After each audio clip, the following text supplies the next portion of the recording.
Everyone, this is me Savia here. मैं आपके लिए लेकर आई हूँ एक और रीडिंग जो कि होगी उन लोगों के लिए जो राइट नाउ जानना चाह रहे हैं कि क्या आपका पार्टनर खुद से आपको अप्रोच करेगा, हाँ या ना। तो ये रीडिंग चेक कर सकते हो। अगर आप इन टच नहीं हो राइट नाउ अपने पर्सन के साथ, आप जानना चाह रहे हो कि क्या वो खुद आपको रीच आउट करेंगे या नहीं, तो ये रीडिंग डेफिनेटली आपके लिए है। कब तक रीच आउट कर सकते हैं, हो सकता है कि वो भी हम जान पाएँ इस रीडिंग में। सो स्टिक अराउंड। और रीडिंग शुरू करने से पहले रिमाइंड करवा दूँ कि ये एक जनरल रीडिंग है, सबके साथ मैच कर भी सकती है और नहीं भी। सो जो बातें, जो मैसेजेस मैच करते हैं उन मैसेजेस को पिक करो और बाकी सबको छोड़ दो। अगर आप पर्सनल रीडिंग्स चाहते हो, पेपॉल से या इजी पैसे से पेमेंट कर सकते हो। सिर्फ तभी रीच आउट करो ताकि आपका भी टाइम वेस्ट नहीं हो और मेरा भी। सो अगर आप राइट नाउ नो कॉन्टैक्ट में हो, लेट्स फाइंड आउट कि क्या ये पर्सन खुद से आपको अप्रोच करेगा, खुद से आपको रीच आउट करेगा, हाँ या ना।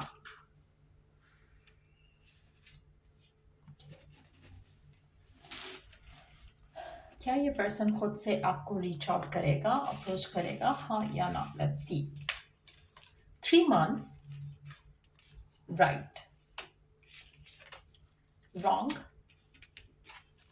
for sure.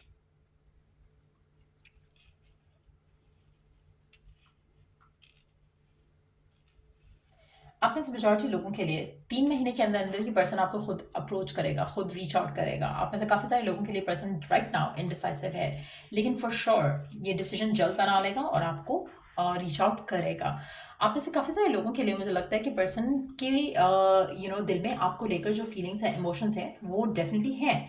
लेकिन एट द सेम टाइम जो करंट सिचुएशन है, कभी वो फेवरेबल होती है, कभी नहीं होती है। मुझे लगता है कि आप में से कुछ लोग अगर ब्लॉक्ड हो, I can channel the energy, जहाँ पर आपका पर्सन कभी कभी आपको अनब्लॉक करने का सोचता है या फिर करता भी होगा, लेकिन एट द सेम टाइम फिर से ब्लॉक कर देता होगा। लेकिन कुछ ऐसा है जो आप दोनों के दरम्यान में ऑन एंड ऑफ के जैसा है। आपके पर्सन आपके बारे में जब भी सोचते हैं, आपकी तरफ रिलेशनशिप को आगे ले जाने का सोचते हैं या आपकी तरफ एक्शन लेने का सोचते हैं, नो कॉन्टैक्ट की वजह से मुझे लगता है वो अपने आप को रोक लेते हैं। तो कहीं ना कहीं कुछ ना कुछ ऐसा वो करते हैं जिसमें वो अपने आप को इन्वेस्ट कर लेते हैं, जिसकी वजह से वो फिर आपके बारे में रिलैक्स हो जाते हैं, नहीं सोचते हैं। तो काम के लिए कमिटमेंट्स हो सकता है, काम के लिए अपने आप को ज़्यादा इंडल्ज करना हो सकता है कि अपने आप को और चीज़ों में बिजी कर लेते हो, जो जैसा कि फ्रेंड्स हो सकता है, फ्रेंड्स के साथ बैठ जाते हो या पार्टी वगैरह में बिजी हो जाते हो, या फिर अपने काम के लिए या काम से रिलेटेड स्किल्स लर्न करने में बिजी हो जाते हैं। लेकिन डेफिनेटली पर्सन आपको खुद अप्रोच करेगा, आपको इससे रीच आउट करने की ज़रूरत नहीं है।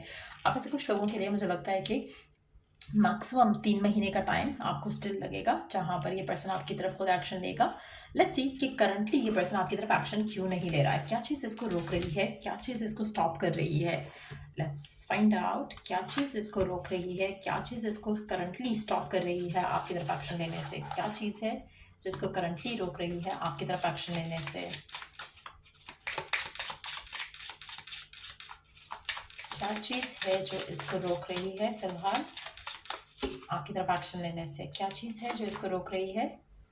False self beliefs, fear of commitment, last card fear of intimacy. Okay, आप में से कुछ लोगों के लिए मुझे लगता है कि आपके पर्सन जो हैं उनके बहुत ज़्यादा फियर्स हैं, बहुत ज़्यादा डोमिनेंट है फियर्स उनके। और मुझे लगता है कि आप दोनों का रिलेशनशिप का ब्रेकअप का भी रीज़न यही रहा होगा। यहाँ पर जब मैंने एक बात कही कि आपके पर्सन, आप में से मेजॉरिटी लोगों के लिए आपके जो पर्सन है वो सोचते हैं आपकी तरफ एक्शन लें, लेकिन अपने आप को फ़ौरन बिज़ी कर देते हैं किसी और चीज़ में, ताकि वो ज़्यादा आपके साथ एक तो अटैच ना हो जाए। जो फ़ियर ऑफ इंटीमेसी है वो उनको हमेशा से रहा हो सकता है इस कनेक्शन को लेकर। लेकिन यहाँ पर हम सिर्फ फिजिकल इंटीमेसी या सेक्सुअल इंटीमेसी की बात नहीं कर रहे, इमोशनल इंटीमेसी की भी बात कर रहे हैं। और सारी जो एक रिलेशनशिप में कंपैटिबिलिटी की इंटीमेसी होती है, या ऐसा लग रहा है कि जैसे पर्सन ज़्यादा आपके साथ टाइम ही नहीं स्पेंड करना चाहता है, क्योंकि उसको डर है कि ज़्यादा या तो अटैच हो जाएगा, या फिर उसको लगता है कि अगर आप उसे ज़्यादा जानोगे तो शायद आपको वो पसंद नहीं आएंगे। तो कहीं ना कहीं उनके अपने इनसिक्योरिटीज़, अपने फियर्स हैं, जिसकी वजह से आपको वो दूर करते हैं, फिर पास करते हैं, फिर दूर करते हैं, फिर पास करते हैं, फिर दूर करते हैं। और फिर ऐसा हुआ कि आपकी नो कॉन्टैक्ट चलना शुरू हो गया। सो कहीं ना कहीं आपका ऑन एंड ऑफ रिलेशनशिप रहा होगा मेजॉरिटी लोगों के लिए जिनके साथ ये एनर्जी मैच करेगी। दूसरा, आपके जो पर्सन है उनको कमिटमेंट का फियर रहा है हमेशा से आपके रिलेशनशिप में। जब से भी आप इस इंसान के साथ हो, इसने कभी भी आपको फुली कमिट नहीं किया होगा। इसको हमेशा से कमिटमेंट का फियर रहा है। अगेन वही रीज़न कि ज़्यादा करीब आ जाओगे, ज़्यादा पास हो जाओगे। आप में से कुछ लोगों के लिए पर्सन जो है, हो सकता है कि सेक्शुअली इसको कोई इश्यूज़ हो, जिसकी वजह से शायद उस तरह से भी आपके साथ इंटीमेट नहीं हो पाया, क्योंकि इसको डर है कि आपको खो ना दे। तो वो एक ब्लॉक ब्लॉकेज जो है इसके मन में, इसके माइंड में भी हो सकता है, लेकिन हो भी सकता है कि फिजिकली मेडिकली किसी चीज़ में फंसे हुए हों, जिसकी वजह से भी ये आपसे थोड़ा दूर रहते हैं। आप में से कुछ लोगों के लिए मुझे लगता है कि इनकी खुद को लेके बहुत ज़्यादा फॉल्स सेल्फ बिलीव्स हैं, या इस कनेक्शन को लेकर बहुत ज़्यादा फॉल्स सेल्फ बिलीव्स हैं, जिसकी वजह से भी आपका रिलेशनशिप जो है वो ब्लॉक होता आया है, और इसी रीजंस की वजह से वो फिलहाल आपकी तरफ एक्शन नहीं ले पा रहे हैं। लेकिन लेट्स सी कि आपको लेकर करंटली इनके दिल में क्या है जो वो अपनी फीलिंग्स को कन्फेस करना चाह रहे हैं। आपके लिए क्या है इनके दिल में राइट नाउ जो अपनी फीलिंग्स को वो कन्फेस कर सकते हैं। लेट्स सी क्या कन्फेस कर सकते हैं वो अपनी फीलिंग्स को लेकर आपके लिए, क्या कन्फेस कर सकते हैं आपके पर्सन राइट नाउ अपनी फीलिंग्स को लेकर आपके लिए, क्या कन्फेस कर सकते हैं आपके पर्सन राइट नाउ आपसे अपनी फीलिंग्स को लेकर, क्या कन्फेस कर सकते हैं। लेट्स सी, 3 कार्ड्स हैं हमारे पास। Let's see, card number 1, I see you in my dreams. आपका पर्सन आपसे कहना चाहता है कि वो आपको ख्वाब में देखता है।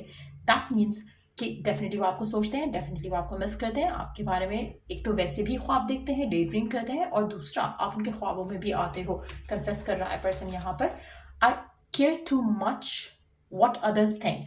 आप में से कुछ लोगों के लिए आपके पर्सन की जो फियर ऑफ कमिटमेंट है उसका रीज़न और लोग भी हो सकते हैं, उनका इन्फ्लुएंस भी हो सकता है। हो सकता है कि आपका पर्सन हमेशा से पीपल्स प्लीजर रहा हो, या फिर फैमिली की हर बात मानता हो, फ्रेंड्स की हर बात मानता हो, उनके ओपिनियंस इसके लिए बहुत मैटर करते हैं। उसकी वजह से भी आपका रिलेशनशिप जो है वो ब्लॉक हो सकता है, या उसकी वजह से भी शायद ये आपकी तरफ एक्शन नहीं ले पा रहे हैं। उनको लगता है कि शायद फैमिली नहीं अप्रूव करेगी, फ्रेंड्स नहीं अप्रूव करेंगे, किस तरह का आउटकम होता है इस रिलेशनशिप का, वो भी एक रीज़न हो सकता है जिसकी वजह से आपके साथ नहीं है आपके person. Still I am obsessed with you. आपके पर्सन आपसे कहना चाहते हैं, अगेन मुझे लगता है इनको बहुत ज़्यादा फियर है अटैच हो जाने का। सो वो एक बहुत ही सॉलिड स्ट्रॉन्ग एक फियर है आपके पर्सन को राइट नाउ, लेकिन एट द सेम टाइम वो अपने कन्फेशन के साथ आपको बताना चाहते हैं कि डेफिनेटली आप में इंटरेस्टेड हैं, आपको चाहते हैं, आपको मिस करते हैं, आपको प्यार करते हैं, आपको लेकर ऑब्सेस्ड हैं, but at the same time फिलहाल आपकी तरफ एक्शन नहीं ले रहे हैं। कहीं ना कहीं कंफ्यूजन का शिकार वो डेफिनेटली रहते हैं, फियर्स बहुत ज़्यादा है। लेट्स सी कि गिवन सर्कमस्टांसेस में आप कैसे हेल्प कर सकते हो करंट सिचुएशन में। इस पर्सन को इससे निकालने के लिए कैसे हेल्प कर सकते हो आप करंट सिचुएशन में। लेट्स सी करंटली आप इस सिचुएशन में इस पर्सन को कैसे हेल्प कर सकते हो इस कनेक्शन को लेकर।